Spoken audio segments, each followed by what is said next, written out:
Bismillahirrahmanirrahim. Assalamualaikum warahmatullahi wabarakatuh. Selamat malam kawan-kawan semuanya. Alhamdulillah pada malam hari ini kita bisa melanjutkan perkuliahan.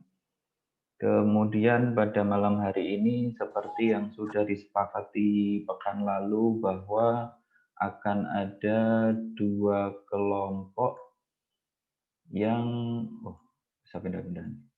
Akan ada dua kelompok yang memaparkan materi mengenai kasus pengelolaan risiko yang terjadi di Jiwasraya dan Garuda Indonesia.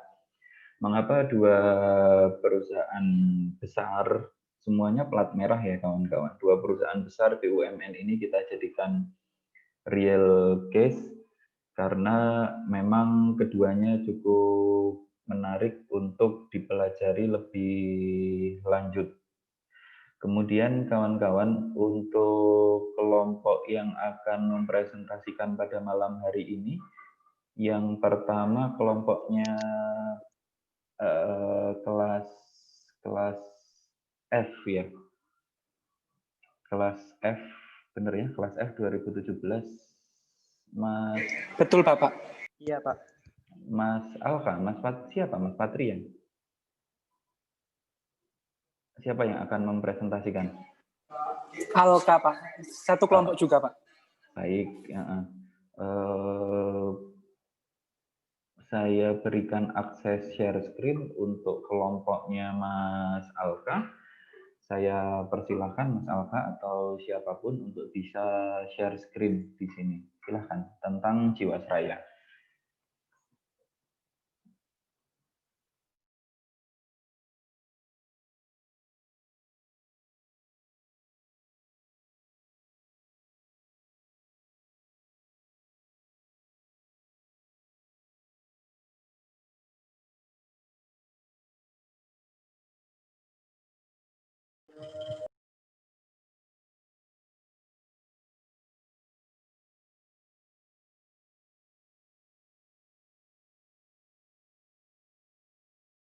Pak. Apa sudah muncul, Pak, di PPT share screen-nya? Sudah, silahkan bisa dimulai Mas Alka, Mas Patria, dan yang lainnya. Mohon tenang ya, orang tenang. Ya, Assalamualaikum warahmatullahi wabarakatuh. Selamat malam semua. Selamat malam untuk teman-teman semua dan juga Pak Tama. Terima kasih untuk waktu yang telah diberikan. Untuk yang pertama, presentasi dari kelas manajemen F 2017, yaitu analisis manajemen risiko dari PT Jiwasraya. Untuk yang pertama, silahkan untuk Mbak Rima. Selamat malam, Pak. Baik, kita masuk secara perusahaan. Pada tanggal 31 Desember 1859, Jiwasraya dibangun dari sejarah teramat panjang, bermula dari NILLMIJ atau Nederlandes Indische Levensverzekering en Livrente Maatschappij van 1859. Tanggal 31 Desember 1859, perusahaan asuransi jiwa yang pertama kali ada di Indonesia atau Hindia Belanda pada waktu itu didirikan dengan Akte Notaris William Henry Herclots nomor 185. Pada tahun 1957, perusahaan asuransi jiwa milik Belanda yang ada di Indonesia dinasionalisasi sejalan dengan program Indonesianisasi perekonomian Indonesia tanggal 17 Desember 1960, NILLMIJ Van 1859 dinasionalisasi berdasarkan peraturan pemerintah nomor 23 tahun 1958 dengan merubah namanya menjadi PT Perusahaan Pertanggungan Jiwa Sejahtera. Untuk selanjutnya dijelaskan oleh teman saya.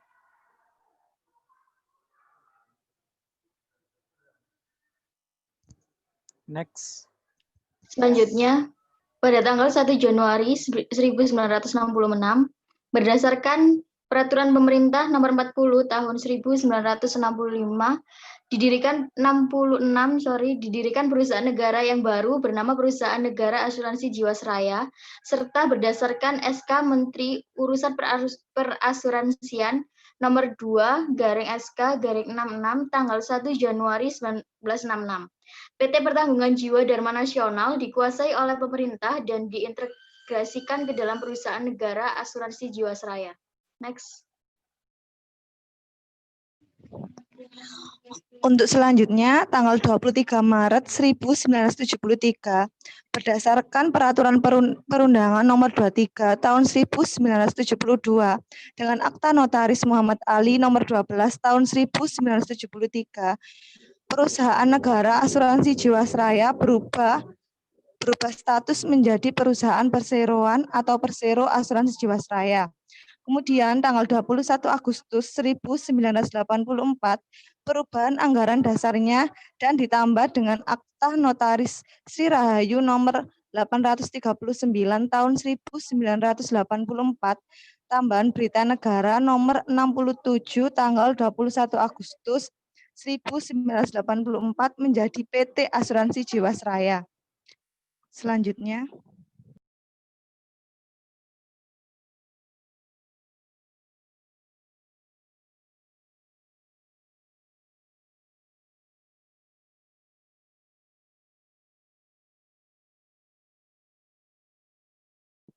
Alka.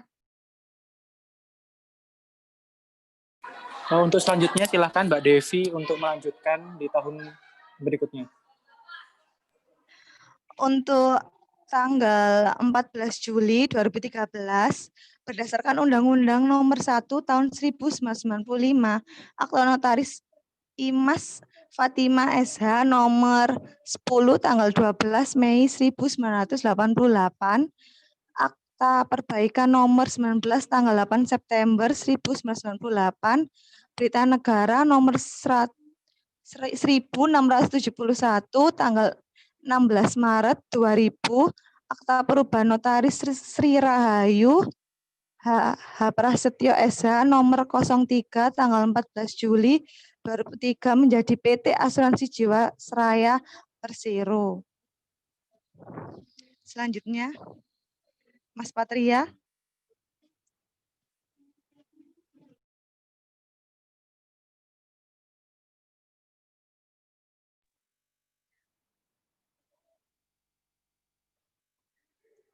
Tes, masuk.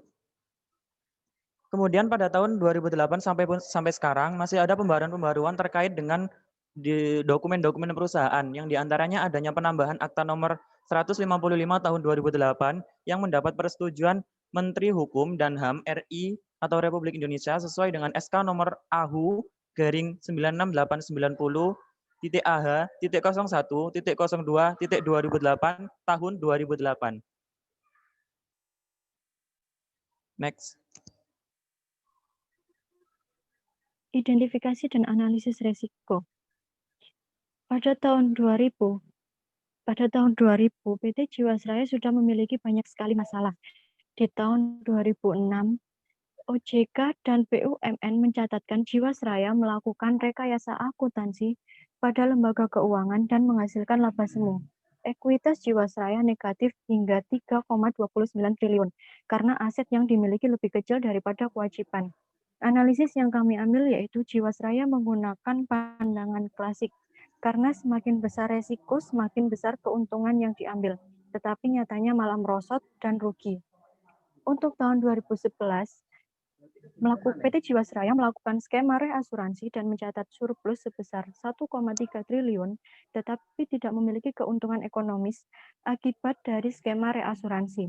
Reasuransi yang dilakukan di sini bersifat sementara atau jangka pendek, sebab keuntungan dari reasuransi bersifat semu dan tidak memiliki keuntungan ekonomis. Analisis yang kedua, Jiwasraya tidak memperhitungkan risiko yang diambil, mengakibatkan mereka tidak dapat mengelola risiko dengan baik. Next.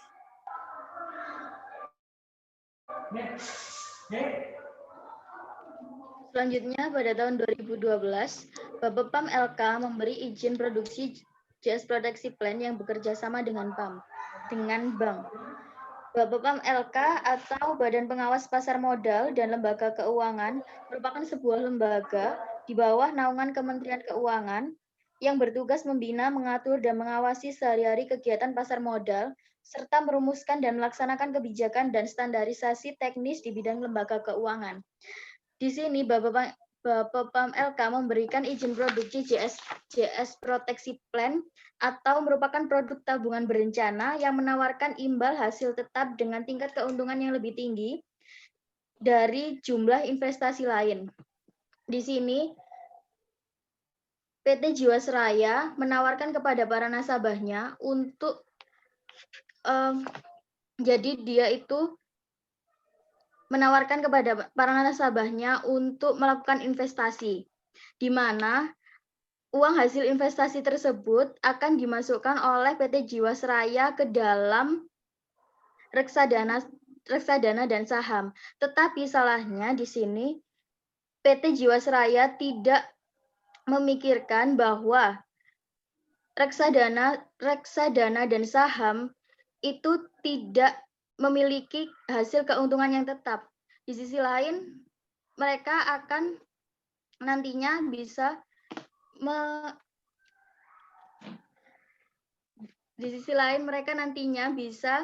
rugi di mana saham itu ketika saham itu turun dan mereka tidak bisa mengembalikan uang nasabahnya. Next.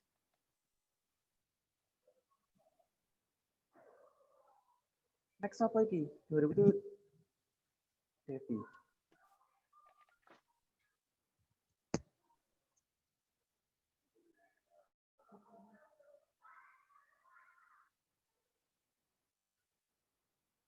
Next.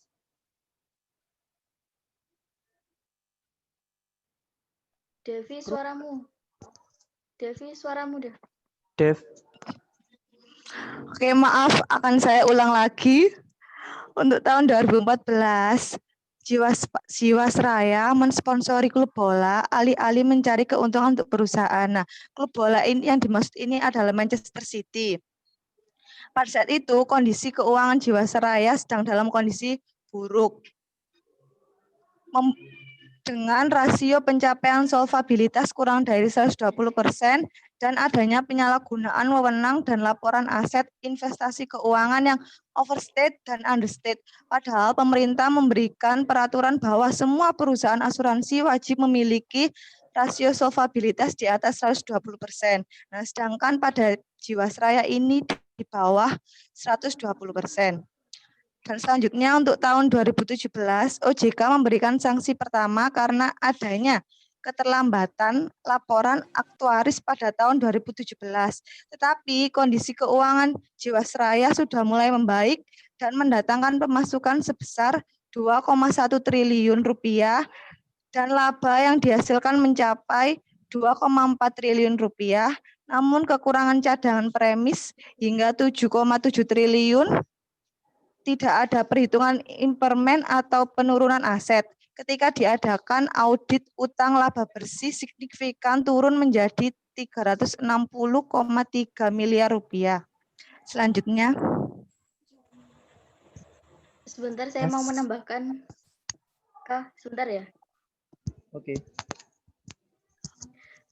Pada tahun 2012 itu, para nasabah yang melakukan investasi kepada PT Jiwasraya, di mana PT Jiwasraya itu menawarkan bunga yang cukup tinggi mencapai 9-13%, di mana bunga tersebut lebih besar dari deposito pada saat itu, bahkan lebih besar dari pertumbuhan IHSG, di mana investasinya itu yang dimasukkan ke dalam investasi reksadana dan saham itu. Terima kasih. Oke, selanjutnya di tahun 2018, perusahaan itu diumumkan gagal membayar polis. Kenapa sih perusahaan Jiwasraya ini diumumkan gagal membayar polis? Itu dikarenakan produk dari Jiwasraya yaitu JS Plan yang tadi sudah disebutkan di tahun 2012 ternyata tidak bisa mengcover dari investasi yang dikeluarkan. Dan kegagalan bayar polis asuransi ini mencapai angka 802 miliar.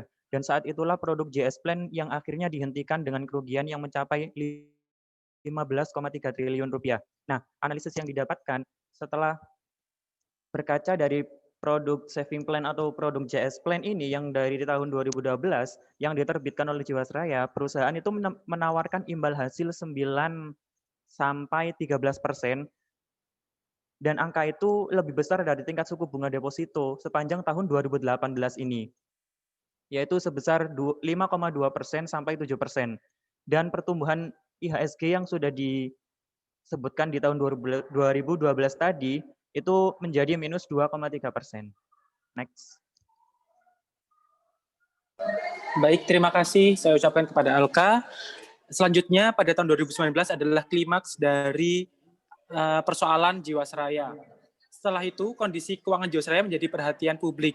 Defisit keuangan yang diderita Jiwasraya membuat perusahaan terbelit masalah likuiditas. Per September 2019, manajemen Jiwasraya menyebut ekuitas perseroan negatif sebesar 23,92 triliun rupiah. Sebab liabilitas perseroan mencapai 49,6 triliun rupiah, sedangkan asetnya hanya 25,68 triliun rupiah. Penundaan pembayaran klaim jatuh tempo ini menurut Hot Bonar Sinaga selaku Ketua Sekolah Tinggi Manajemen Risiko dan Asuransi akan mengurangi tingkat kepercayaan masyarakat dengan industri asuransi, terlebih jika pemegang polis hanya diberikan janji manis tanpa kepastian terkait pembayaran klaim tersebut. Nah, menurut Hot Bonar sendiri, masyarakat bisa saja semakin was-was nih dengan produk asuransi. Jadi mereka yang sebelumnya sudah memiliki polis asuransi akan mengajukan klaim karena khawatir haknya tidak terpenuhi. Dari hal tersebut akan berimbas ke aliran modal dan nilai investasi ke dalam negeri. Dampaknya akan buruk bagi ekonomi Indonesia lantaran investasi menjadi komponen kedua terbesar dalam pembentukan produk domestik bruto atau PDB Indonesia. Itu pada saat 2019 dan sampai saat ini kasus tersebut masih menjadi investigasi dan juga masih diproses oleh pihak hukum. Next. Nah, pada analisis kali ini, yang pertama, portofolio keuangan manajemen lama dikelola dengan resiko tinggi untuk mendapatkan imbal hasil yang tinggi. Jadi Jiwasraya ini menganut analisis klasik, apabila risikonya tinggi akan didapatkan imbal hasil yang tinggi. Tetapi ternyata kebalikan dari analisis klasik tersebut. Yang kedua yaitu sudah memiliki nasabah strategis sebelumnya, sehingga risiko investasi yang terjadi sekarang adalah imbas dari risiko strategis dan permasalahan lama mereka tersebut. Yang selanjutnya yaitu penerapan manajemen risiko di PT Asuransi Jiwasraya belum efektif karena tidak mampu mengatasi risiko yang ada karena tidak memiliki strategi yang tepat. Jadi di poin ini PT Asuransi Jiwasraya belum memiliki strategi yang tepat untuk menjalankan perusahaan Jiwasraya. Dan selanjutnya, krisis dapat timbul pada suatu organisasi bila risiko fatal dan strategis organisasi tersebut tidak ditangani secara seksama dan menyeluruh, sehingga merembet menjadi permasalahan dan krisis bagi perusahaan dan maksud saya menjadi permasalahan yang baru, bahkan menimbulkan risiko lain yang berujung menjadi masalah bagi organisasi tersebut. Jadi pada kesimpulan analisis ini yang kami sudah temukan adalah penerapan manajemen risiko bagi perusahaan asuransi tidak dapat sepotong-potong saja, tapi harus semaksimal mungkin dan perlu dilakukan identifikasi masalah risiko apa saja sih yang harus dibutuhkan oleh PT Asuransi Jiwasraya.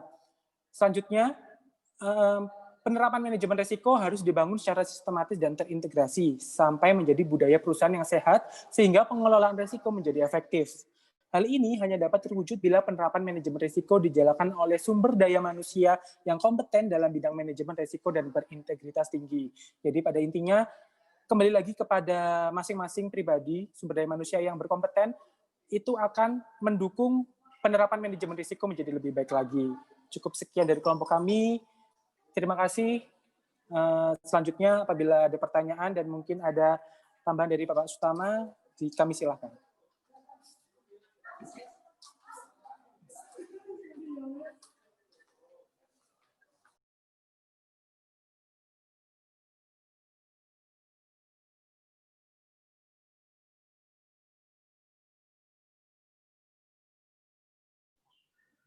Terima kasih Mas Patria. Tadi ada siapa ya? Mas Patria, Mbak Devi, Mbak Sela, kemudian sama Rima Kusuma Ningtyas Triantono. Nama dan NIM-nya tolong dituliskan di chat ya, Mas atau Mbak yang presentasi. Siap, Pak. Siap, Pak. Kelas F, nama dan NIM-nya kawan-kawan ya. Nanti akan saya catat sebagai nilai partisipasi kelas. Kemudian untuk mahasiswa yang lainnya, silakan menanggapi tentang apa yang sudah disampaikan kelompok kelas F mengenai Jiwasraya.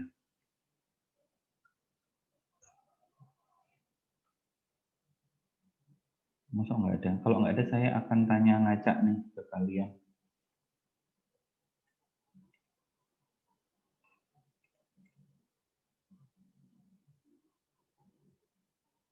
Videonya tolong dihidupin ya kawan-kawan ya kalau sudah masuk sesi diskusi.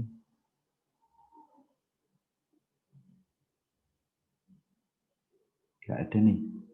Nggak ada yang mau menanggapi. Apalagi sibuk ngerjain skripsi jangan-jangan.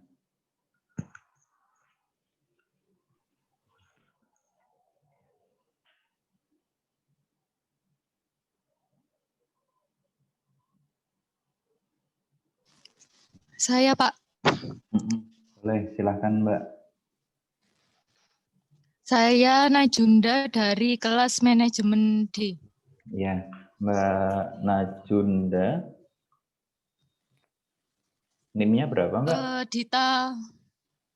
NIM-nya 211, Pak. Bisa dibacakan yang lengkap enggak?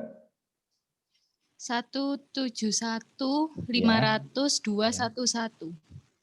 Dari kelas D ya? Ya.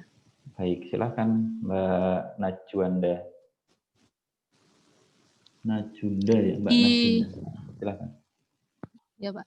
Di tahun 2018 kan terjadi kegagalan bayar asuransi atau klaim yang sudah jatuh tempo itu tidak terbayarkan. Resiko yang seperti itu akhirnya di cover sama siapa ya, Pak ya? Sama siapa? Terus apakah dari Jiwasrayanya itu sendiri atau gimana? Terus jika sampai ke depannya tidak terbayarkan, itu bagaimana? Oke. Terima kasih Mbak Najunda. Iya, Pak. Benar ya. Mbak Najunda, pertanyaannya sudah saya sampaikan di chat group. Jadi kelompok Mas Patria ada pertanyaan. Yang pertama, Jiwasraya ini kan gagal bayar ya. Kemudian penyelesaiannya untuk para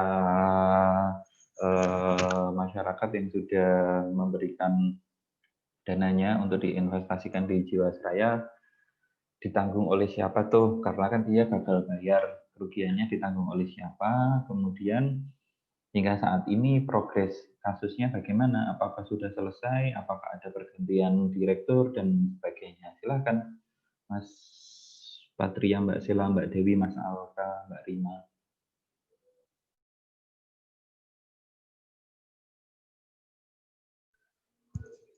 Ya, terima kasih untuk pertanyaannya. Saya mau menjawab.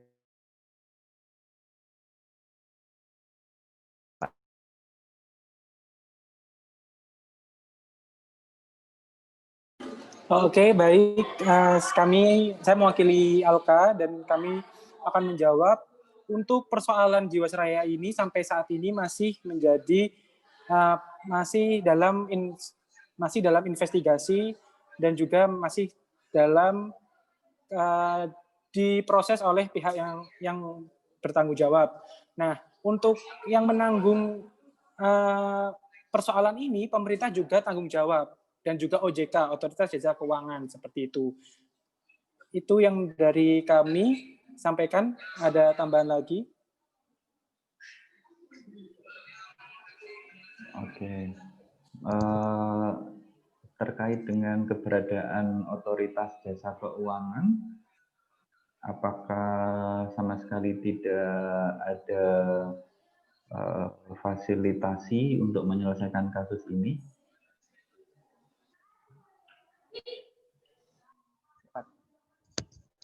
Menambahkan sedikit, Pak.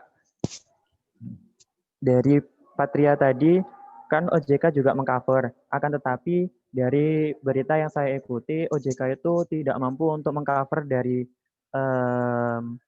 hasil dari gagal bayar asuransi yang terjadi di PT Jiwasraya, PT Asuransi Jiwasraya ini. Nah, untuk Jiwasraya sendiri itu masih dalam tahap persidangan, Pak. Masih mengikuti alur dari klaim-klaim yang diajukan oleh nasabah-nasabah yang diajukan oleh nasabah dari PT Asuransi Jiwasraya. Begitu, Pak. Sampai saat ini masih ada nggak Jiwasrayanya, Mas? Masih ada, Pak.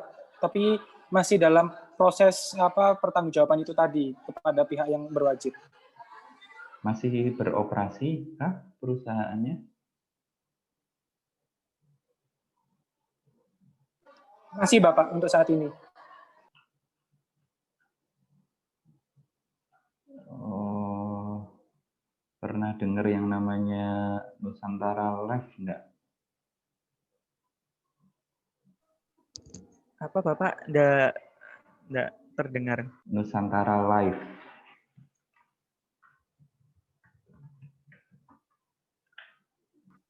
Belum, Bapak. Oke. Kawan-kawan mahasiswa yang lain silahkan, barangkali ada yang menanggapi. Jadi ada kasus di mana Jiwasraya tidak mampu mengelola risiko dengan baik. Kemudian menurut kelompok yang mempresentasikan kasus ini tadi disampaikan bahwa kasusnya belum selesai, tapi Jiwasrayanya masih beroperasi. Gitu. Itu Bapak, untuk Nusantara Life itu sendiri akan menggantikan Jiwasraya tersebut, seperti itu. Untuk proses transaksi asuransi itu nanti akan dialihkan ke Nusantara Life, seperti itu yang saya baca dan dapat informasi dari berita. Terima kasih. Oh gitu. Jadi Nusantara Life ini pengganti Jiwasraya gitu? Betul, Bapak. Kemudian tadi risiko gagal bayarnya belum ada yang menanggung ya, karena ini kan kasus sudah lama ya, mungkin sudah hampir 1 tahun. Ini kan sekitar mungkin akhir tahun 2019 atau awal tahun 2020 nih, Jiwasraya mulai terlihat ketidakberesan dalam pengelolaan dananya.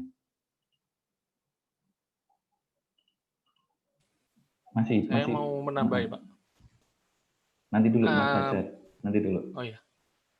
Ini, saya tahu sih Mas Fajar tadi mau komentar, tapi sengaja nggak saya kasih waktu. Gitu ya. Yang lainnya dulu, yang lainnya. Ini ada 2 kelas loh kawan-kawan malam hari ini. Saya kalau Senin malam gini 2 kelas, karena Selasa siang itu bentrok, besok juga bentrok, ada rapat di rektorat. Yang lainnya, kawan-kawan, terus bagaimana gitu ya, termasuk barangkali ada yang mau menanggapi JS Plan, kemudian Jiwasraya kan masih punya aset ya, aset Jiwasraya itu akan dibagaimanakan. Kemudian tadi saya sudah sedikit kasih clue gitu ya, apa itu Nusantara Life gitu, kenapa bisa ada Nusantara Life. Kemudian ini kan kasus besar karena ini BUMN, itu semuanya ketika terjadi permasalahan akan dikembalikan kepada negara, dalam hal ini Kementerian BUMN ya, punya Pak Erick Thohir, yang akan secara langsung dilaporkan oleh Presiden. Dan seharusnya kasus ini sudah jadi isu besar di negara ini kawan-kawan gitu ya, karena tadi jumlahnya berapa Mas Alka atau Mas Patria yang harus ditanggung tadi? Tadi kerugian yang diderita oleh perusahaan itu sekitar 15,3 triliun rupiah, Pak. 15 triliun loh, 15 triliun itu bisa buat bikin macam-macam. Kira-kira ada lagi yang mau menyampaikan pendapatnya selain Mas Fajar dulu? Ini ada ya. Ini banyak loh. Mbak Yuliana, Mas Teguh, Mbak Putri, Mbak Risna, Mbak Rima, Mas Fauzi, Mbak Sherly, Mbak Sonia. Kalau yang nggak ngidupin video ini kenapa nih kira-kira? Coba ya, saya tes yang nggak ngidupin video, saya panggil nyaut enggak nih. Mbak Fatimah. Oh, sudah hidup ya. Oke. Mbak Dian Rahmawati, halo. Iya, Pak. Kok videonya nggak dihidupin, Mbak Dian? Oh iya. Jangan-jangan lagi ini kalian, lagi nongkrong gitu ya? Atau lagi makan malam gitu?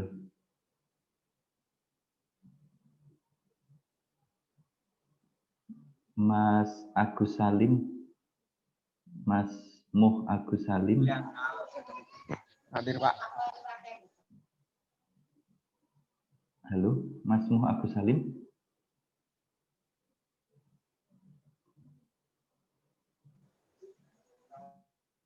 Mbak Nia Budi Lestari.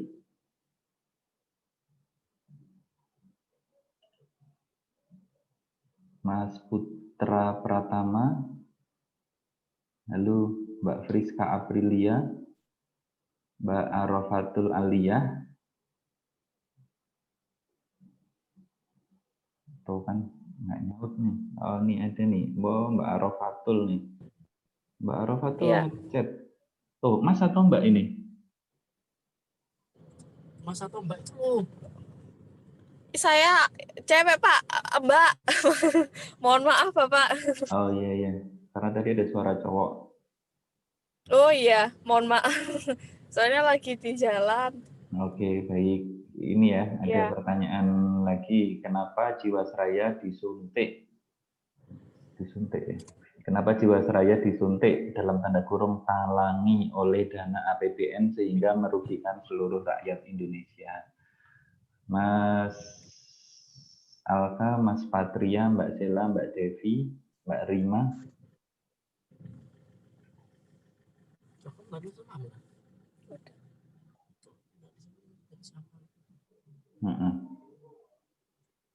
Bisa jawab enggak? Mas Patria dan Mas Alka ini di kampus ya? Kok Iya, Pak. Background-nya sama kalian. Oh iya, Pak. Ini saya mau jawab dari pertanyaan dari Arofatul. Oke. Kenapa Jiwasraya disuntik dana oleh dana APBN sehingga merugikan rakyat Indonesia? Ini karena jika kerugian dari Jiwasraya tidak segera ditangani, maka investor-investor asing itu tidak akan mau untuk berinvestasi kepada industri di Indonesia. Karena di industri di Indonesia ini tuh sudah terkontaminasi atau sudah terkena dampak dari kasus dari Jiwasraya ini, yang sehingga nanti investasi dari para investor asing akan semakin menurun dari jika tidak segera ditangani oleh pihak pemerintah, begitu Pak. Artinya memang harus dibayarkan ya, Mas? Betul, Pak. Oke, saya coba akan share tentang Jiwasraya yang sudah akan melakukan pembayaran.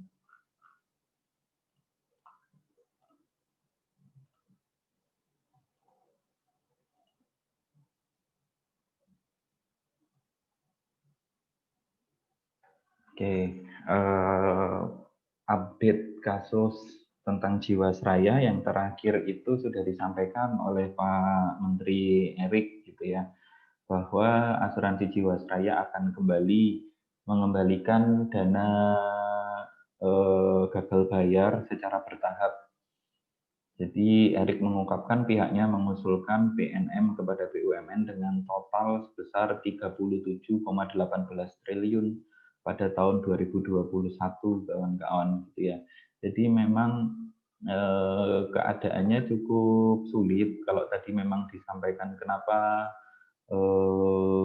ada pertanyaan dari Mbak Arofatul, kenapa harus ditalangi oleh dana APBN gitu, karena itu satu-satunya hal yang bisa dilakukan, tidak ada yang bisa dilakukan lagi kecuali hal tersebut. Dan kenapa menggunakan BUMN? Karena memang Jiwasraya ini kenapa menggunakan dana APBN? Karena Jiwasraya ini merupakan salah satu usaha milik negara. Kalau usahanya negara bangkrut, ya negara harus turut hadir, harus membayar.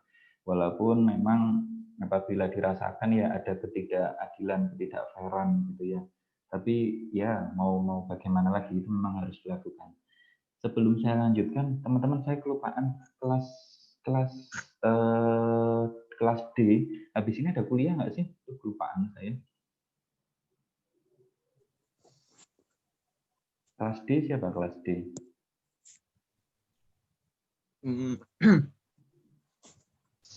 Ada yang bimbingan Pak, online Pak, nanti Pak, jam 8. Kuliah. Kalau bimbingan itu kan nggak ada masalah sih, karena kuliah. Kalau kuliah kan berjamaah gitu ya. Kalau bimbingan skripsi itu kan kayak orang lagi sholat sendirian aja. Bukan sholat berjamaah. Nggak ada ya? Oke, saya lanjutkan. Mbak Vivi, kenapa Jiwasraya bisa terjadi kerugian hingga triliunan? Apakah hal tersebut memang disengaja oleh pihak-pihak tertentu untuk kepentingan pribadi atau bagaimana? Mbak Rima, barangkali mau menanggapi pertanyaan Mbak Vivi?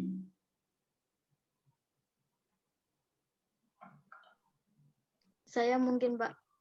Silakan. Oke. Untuk pertanyaan Mbak Vivi, kenapa Jiwasraya bisa terjadi kerugian hingga triliunan? Apakah hal tersebut memang disengaja oleh pihak-pihak tertentu untuk kepentingan pribadi atau bagaimana? Pada dasarnya Jiwasraya itu salah menurut kami ini, Jiwasraya itu salah menempatkan investasi. Mengapa demikian? Dia menempatkan uang nasabah itu ke dalam investasi reksadana dan saham, yang notabene itu tidak dapat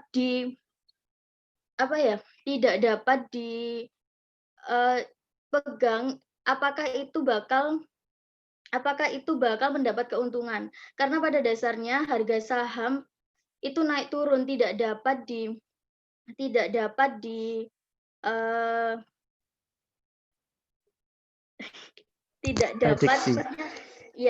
diprediksi itu.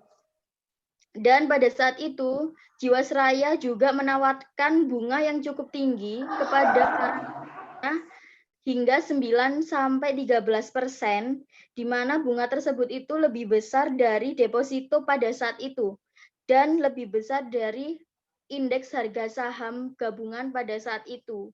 Jadi pada dasarnya cuma Jiwasraya itu salah menempatkan investasi uang nasabah mereka, gitu. Oke, jawaban yang sangat tepat, Mbak Sela. Ada pertanyaan terakhir dari Mbak Mita Arfadiana. Silahkan, sekalian barangkali Mbak Sela ditanggapi.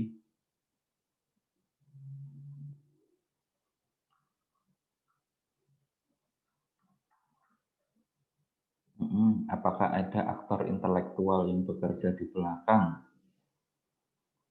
Di belakang itu di kamar kecil ya, Pak, mau ke belakang, biasanya mahasiswa ke kamar kecil. Dan siapa yang membocorkan untuk kasus ini? Silakan, pertanyaan terakhir nih untuk kelompok ini.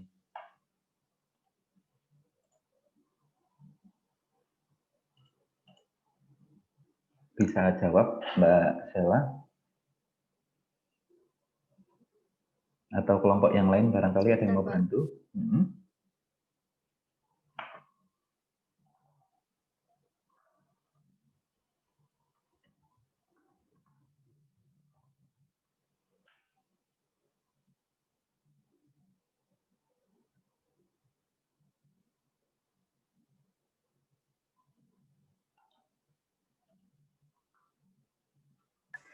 Oke, baik. Terima kasih atas pertanyaan yang telah diberikan. Dari kelompok kami, Kisruh PT Asuransi Jiwasraya pun terungkap ke publik karena laporan keuangan perusahaan di tahun 2017 yang awalnya mencatat laba bersih sekitar 2,4 triliun rupiah harus direvisi. Dalam hal ini, kantor akuntan publik PricewaterhouseCoopers atau PwC merevisi auditnya sehingga laba bersih perusahaan menciut menjadi 360 miliar saja. Jadi awal mulanya ini terkuak yaitu dari kantor akuntan publik PwC tersebut. Terima kasih. Oke, terima kasih Mas Patria. Jadi memang tentunya pengelolaannya salah ya. Artinya Jiwasraya ini tidak bisa mengelola risiko yang ada dengan baik. Tadi disampaikan bahwa Jiwasraya ini menanamkan dananya di tempat-tempat yang tidak liquid gitu, sehingga memang terjadi deretan kesalahannya itu memang banyak. Tentunya memang ada faktor human error di dalamnya. Namun terlepas dari itu, kesalahan terbesar dari Jiwasraya ini adalah menginvestasikan pendanaan di tempat yang tidak liquid sehingga terjadi risiko yang semacam itu. Kemudian tadi kelompok ini juga sudah menyampaikan di saat sebenarnya keuangan perusahaan itu tidak baik, namun perusahaan justru memberikan sponsor ke klub bola lupa saya. Manchester United. MU, Pak. Ke MU ya, oke. Ada Manchester City. City, Pak. City, Pak. Bukan okay. United, Pak. Beda itu, saya nggak tahu bola. Beda, Pak. Yang MU merah, yang City biru, Pak. Oke, tapi bonek, Pak. Sempat ada itu ya, ada bajunya ya, kalau nggak salah ya. Betul, di depannya ada Jiwasraya seperti itu.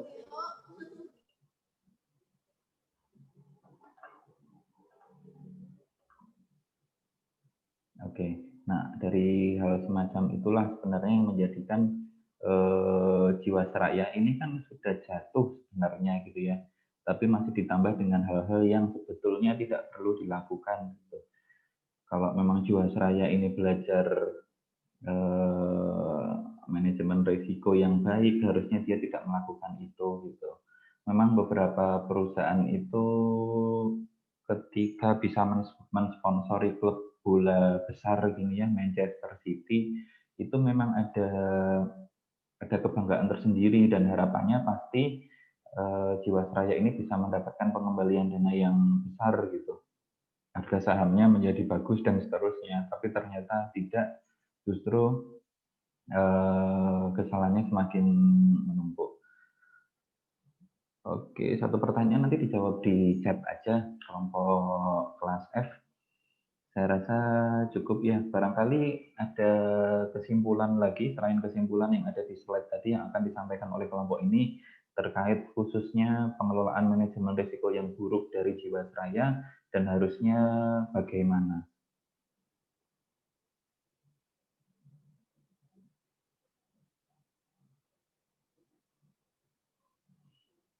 Ada tambahan kesimpulan barangkali yang khusus difokuskan kepada manajemen risikonya?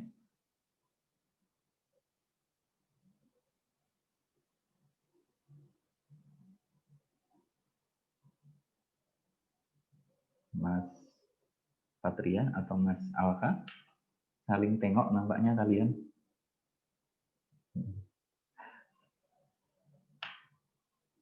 Baik, untuk kesimpulan pada kasus PT Jiwasraya ini, manajemen risiko adalah sangat penting dikuasai dan juga dipelajari oleh setiap orang karena kita tahu setiap tindakan yang kita ambil juga memiliki risiko yang besar seperti itu. Jadi kita perlu untuk memanage risiko yang akan terjadi dan memiliki strategi yang tepat untuk menghadapi risiko tersebut. Ada yang mau tambahan lain dari teman saya, Rima, Sela, Alka, dan juga Devi. Mungkin tambahan aja, Untuk kedepannya mungkin untuk strategi yang akan diambil sebelumnya harus dianalisis dulu apakah itu tepat atau tidak gitu. Terima kasih Mas Patria, Mbak Sela. Mas Patria tadi menjawab dengan sangat formatif gitu ya. Tapi nggak apa-apa Mas Patria, terima kasih sudah mencoba menjawab. Terima kasih untuk kelompok ini, keren.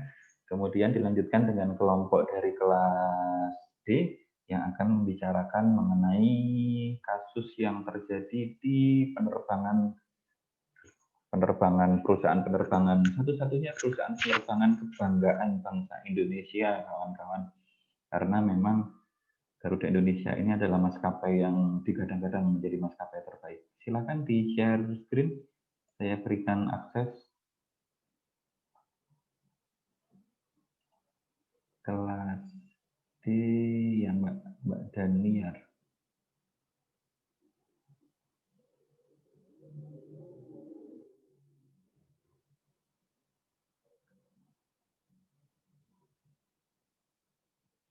Silakan sambil dipersiapkan. Tadi sudah masuk share screen-nya, tapi keluar lagi nih sekarang. Kemudian pertanyaan dari Mbak Armanda Yuli sudah dijawab ya, berapa persen dana yang diterima nasabah dalam kasus ini.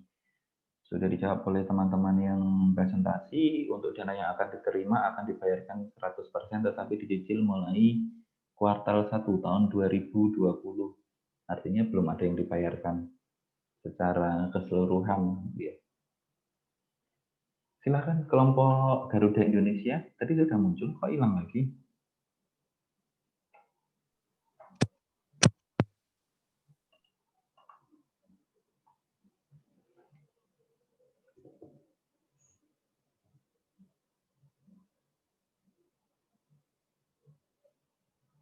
Apabila Mas Danizar kesulitan share screen, barangkali bisa dibantu oleh kelompok yang lain, oleh anggota kelompok yang lain.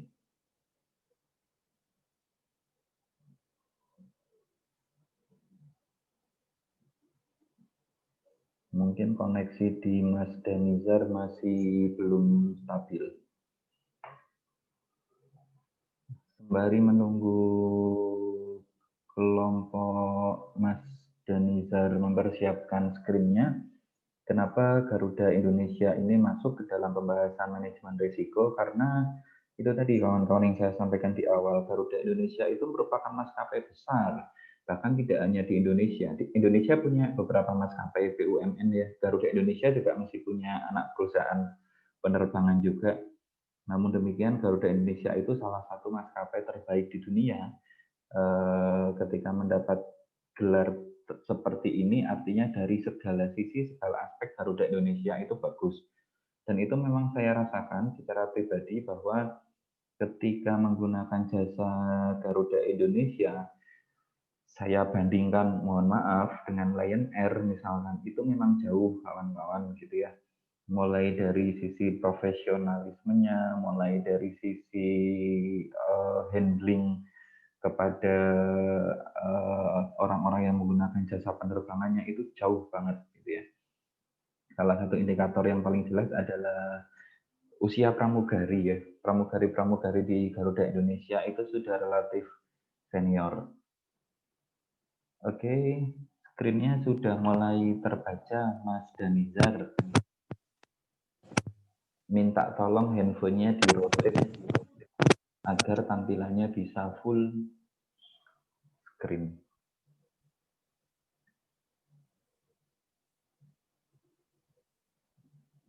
Oke, silahkan Mas Danizar dan yang lain-lainnya yang tidak presentasi di kelompok Mas Danizar mohon menuliskan namanya ya, daftar nama mahasiswa yang presentasi di kelas D.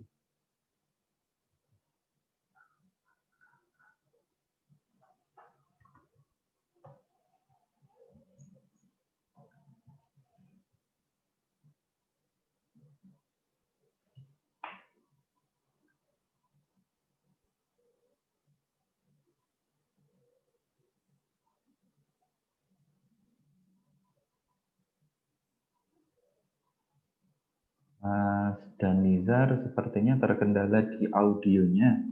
Suaranya tidak terdengar. Barangkali bisa dibantu oleh kawan-kawan kelompok yang anggota kelompok yang lain. Tapi share screen-nya sudah masuk, Mas Danizar. Sudah bisa terbaca oleh kami. Cuman suaranya nih yang belum masuk.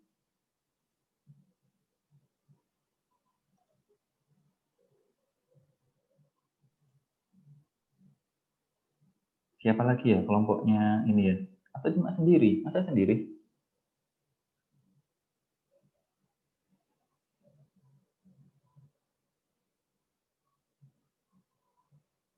Oke, sembari menunggu. Sendiri nggak sih? Halo kawan-kawan, anggotanya Mas Danizar. Tulisin di chat dong. Ini kasihan nih, Mas Danizar bolak-balik handphone belum bisa.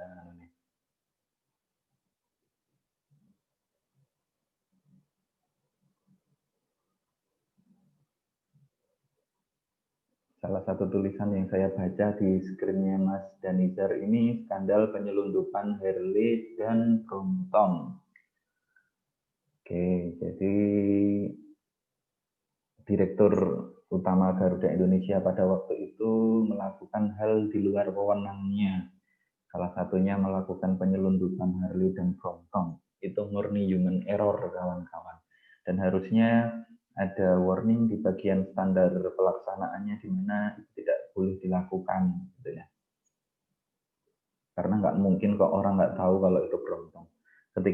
Ketika barang mau masuk ke pesawat itu semuanya sudah ada daftarnya, di manifest sudah kelihatan apa yang masuk, apa yang tidak, gitu. Barang-barang ini pasti tidak ada di dalam daftar, tapi bisa masuk. Artinya dia sudah melewati tahapan pemeriksaan di Kementerian Keuangan dalam hal ini di Direktorat Jenderal Bea dan Cukai. Mas Danizar, halo.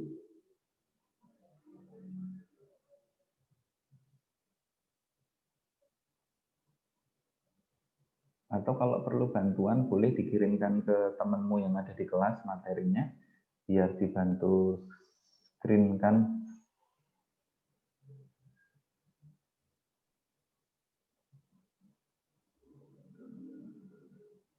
Siapa sih? Masa cuma satu orang aja?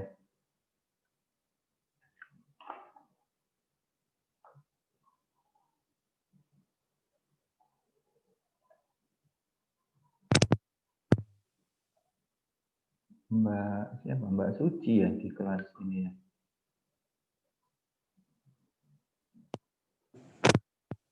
Mbak Suci kelas kedua sih.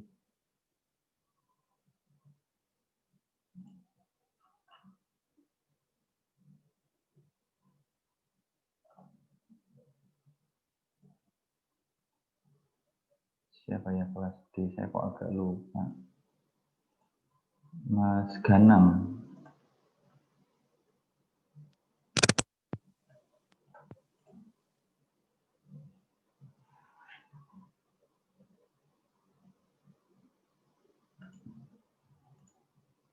Kelompok ini kayaknya ada beberapa orang kemarin, sebentar saya cek dulu. Ada Mbak Desi Ayu. Tes. Oke.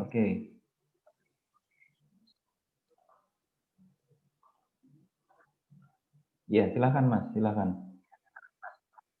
Ya Pak, saya akan melanjutkan. Maaf, paketan saya nge-lag Pak. Oke. Ini yang kasus terbaru dari PT Garuda Indonesia adalah skandal penyelundupan Harley. Yang kedua kasus suap, yang ketiga rangkap jabatan, yang keempat menu makanan menggunakan tulisan tangan, dan yang kelima adalah laporan keuangan Garuda.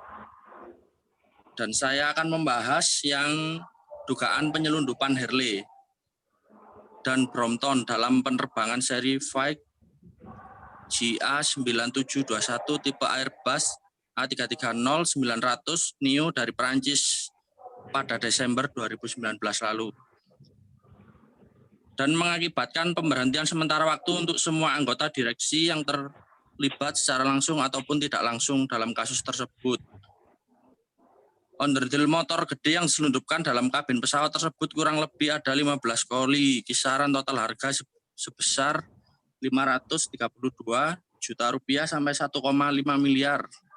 Dengan kisaran harga masing-masing yaitu 800 juta dan 60 juta. Direktur Garuda Indonesia terancam hukuman perdata dan pidana atas penyelundupan onderdil Harley yang mengakibatkan kerugian terhadap negara. Dan pada PT Garuda Indonesia tersebut, Direktur Utama PT Garuda Indonesia Ari Baskara, perusahaan BUMN penerbangan menyelundupkan Harley Davidson keluaran tahun 1970-an yang didatangkan dari Perancis. Dan yang diselundupkan itu adalah onderdil motor. Kemudian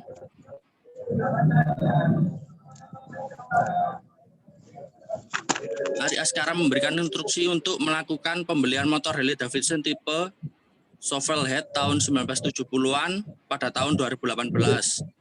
Kemudian pembelian dilakukan pada April 2019 dan proses transfer dilakukan di Jakarta ke rekening pribadi Finance Manager Garuda Indonesia di Amsterdam.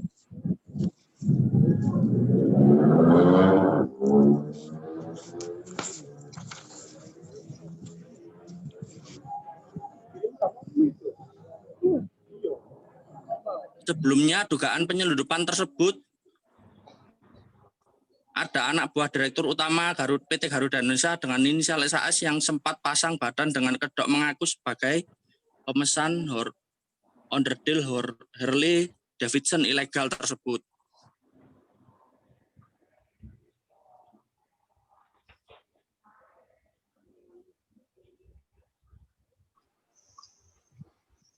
Dan atas kasus ini PT Garuda Indonesia telah membuat namanya menjadi jelek. Lanjut, kasus suap.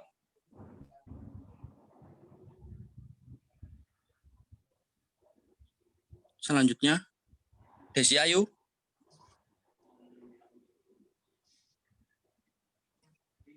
Tes. Maaf, baru masuk.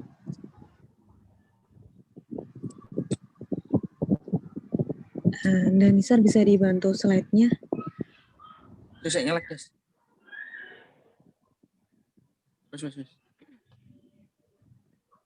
Oke, untuk kasus yang selanjutnya yaitu kasus suap. Yang pertama, Dirut Garuda Indonesia siap menjalani pemeriksaan di gedung KPK pada Desember 2019.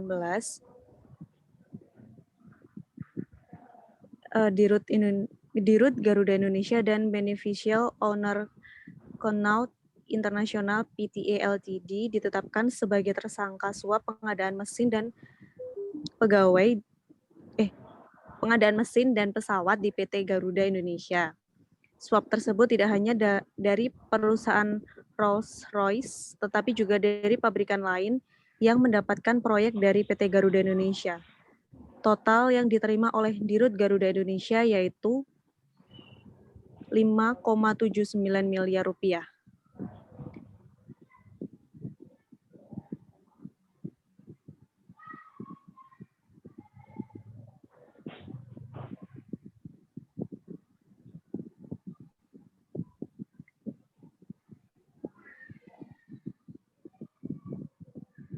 Selain Dirut Garuda, uang tersebut diterima oleh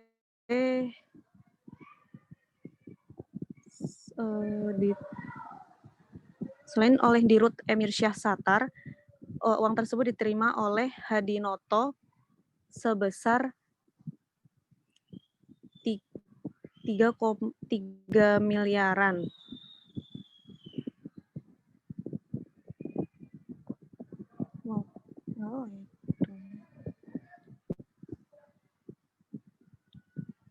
Oke, baik. Oke. Selanjutnya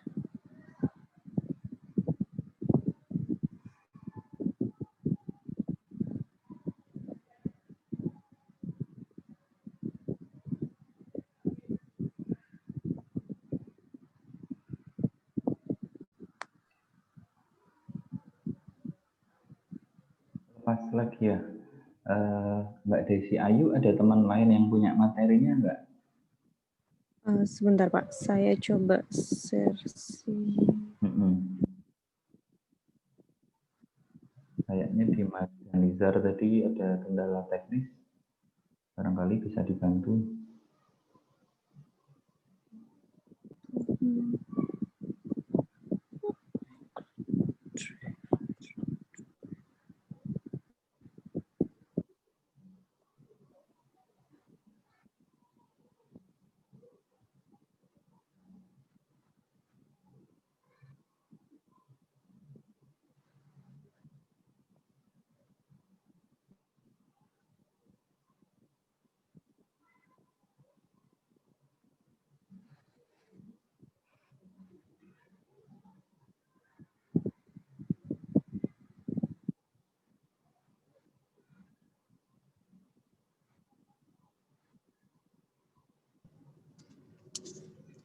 Rangkap jabatan Direktur Garuda Indonesia.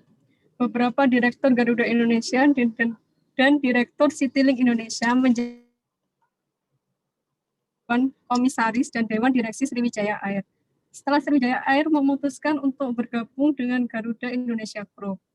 Yang kedua, menurut UU nomor 5 tahun 1999, pasal 26 tentang larangan praktik monopoli dan persaingan usaha tidak sehat, Garuda Indonesia dan Citylink telah melanggar undang-undang tersebut karena ia telah menduduki jabatan satu periode dan pada pasar yang sama. Nah, isi dari UU nomor 5 tahun 99 pasal 26 yaitu seseorang yang menduduki jabatan sebagai direksi atau komisaris dari suatu perusahaan pada waktu yang bersamaan dilarang merangkap menjadi direksi atau komisaris pada perusahaan lain apabila perusahaan tersebut berada dalam pasar bersangkutan yang sama. Yang kedua, memiliki keterkaitan yang erat dalam bidang dan atau jenis usaha. Yang ketiga, secara bersama dapat menguasai pangsa pasar barang atau jasa tertentu yang dapat mengakibatkan terjadinya praktek monopoli atau persaingan usaha tidak sehat. Next.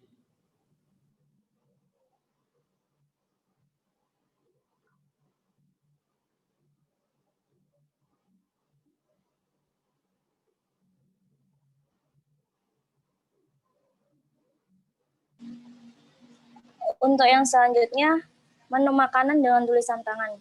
Di sini yang pertama perseteruan antara Garuda dengan YouTuber atas nama Rios Fernandes perihal kartu menu Garuda dalam secara bentuk kertas pada kelas bisnis Garuda Indonesia rute Sydney Denpasar pada Juli 2019. Dan yang kedua, YouTuber tersebut mengunggah review buruh sesama penumpang dalam penerbangan tersebut pada Instagram Story dan berujung pada YouTube channelnya. Setelah itu, laporan keuangan Garuda.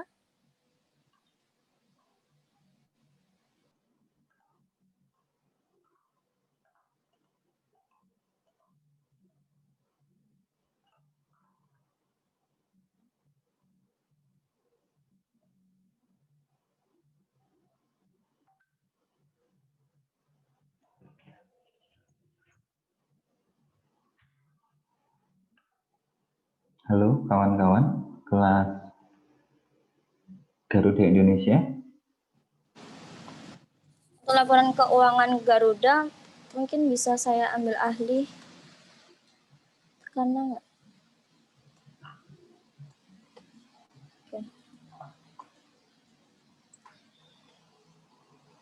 sebagai perusahaan publik, Garuda Indonesia melaporkan kinerja keuangan tahun buku 2018 kepada Bursa Efek Indonesia. Mbak kinerja Fatimah, keuangan. Ya. Karena kayaknya ini kurang maksimal nih secara teknis. Ini pasti banyak kawan-kawan lain yang kebingungan. Untuk tim materi Garuda Indonesia, tolong kembali dipresentasikan. Ini apa namanya? Tidak perlu saat ini, direkam saja direkam saja, kemudian nanti linknya dikasihkan ke saya, direkam, terserah ya mau bikin pakai apa. Kalau pakai Google Meet tinggal kasih linknya, kalau pakai Drive kalau pakai Google Meet tinggal kasih linknya karena storage-nya sudah otomatis tersimpan di Google Drive. Kalau pakai Zoom silahkan ditaruh di YouTube, kemudian link YouTube-nya diberikan kepada saya untuk bisa saya teruskan kepada mahasiswa yang lainnya. Nanti akan saya masukkan di Firlanda gitu ya. Karena nampaknya kurang maksimal. Mas Danizar tadi kasihan ada yang make up screen-nya. Begitu kawan-kawan ya. Mohon maaf saya kelupaan ada kelas lanjutan di saya 19.30.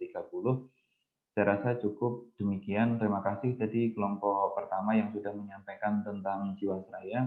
Kemudian jangan lupa ya kelompok kedua Garuda Indonesia tolong atau habis ini bikin aja, dilanjutkan sendiri, direkam, kemudian berikan ke saya rekamannya gitu ya. Untuk minggu depan mungkin 15 menit sebelum perkuliahan dimulai bisa kita diskusikan terlebih dahulu. Kemudian seperti biasa ya,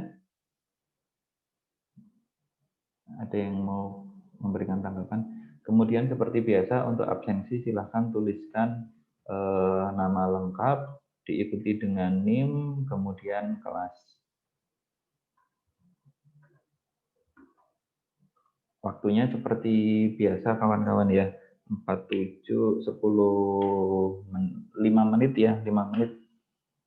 Karena saya akan bergegas ke kelas yang lain. Terima kasih, selamat malam.